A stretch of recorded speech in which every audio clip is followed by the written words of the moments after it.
I mean, we say that, when you migrate to a country, you migrate to its history and to its obligations. And shame on you if you don't do that research.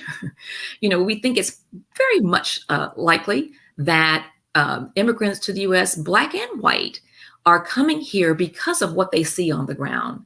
They're coming here because of the infrastructure. They're coming here because of the job opportunities, because of the parks, because of the recreation opportunities, because of the education opportunities, all of which were created on the backs of this free labor force, slavery, which we, think of as the original affirmative action for white people. But you mentioned the Homestead Acts. And so, yes, this is something very important to talk about. At the end of the Civil War, you had a situation in which the federal government promised and then reneged on its promise to give Black households 40 acres of land that they could either own free and clear or possibly purchase at market below market values in order to give them a leg up, to give them something to start their lives as free people.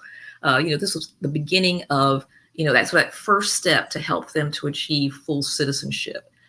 So Black people are these newly emancipated enslaved people are promised 40-acre land grants, but then they are pulled back from them. A small number of families were actually located on about 40,000 acres of land.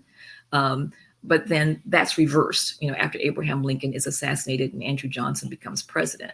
At the same time, though, we have white Americans, including recent immigrants from Europe, benefiting from the Homestead Acts.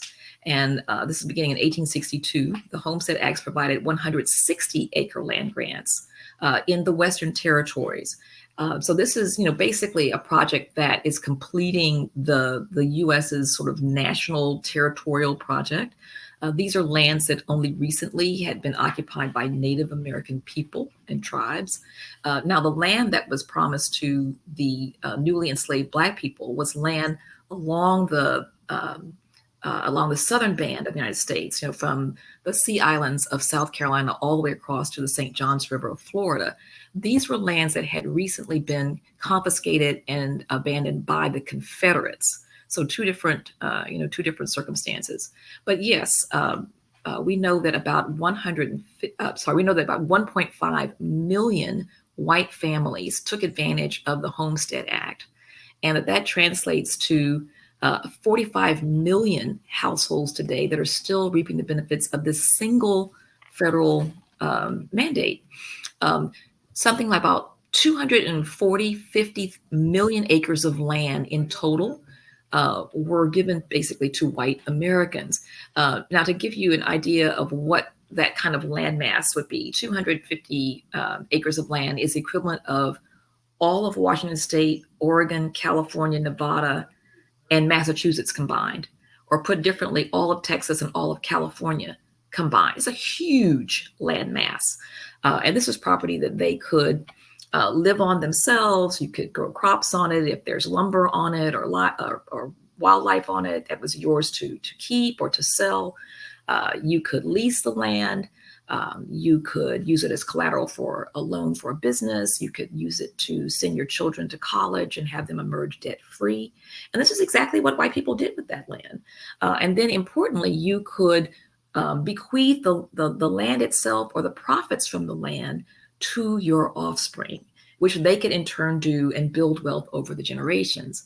One of our colleagues, Jennifer Mueller, has talked about how in one of her classes, she instructed her students to investigate their own wealth positions. And the students, in one of her classes, like 150 students, 50 of those students were Black or of color. And of the 100 white students, something like a third of them discovered a Homestead Act land patent in their families.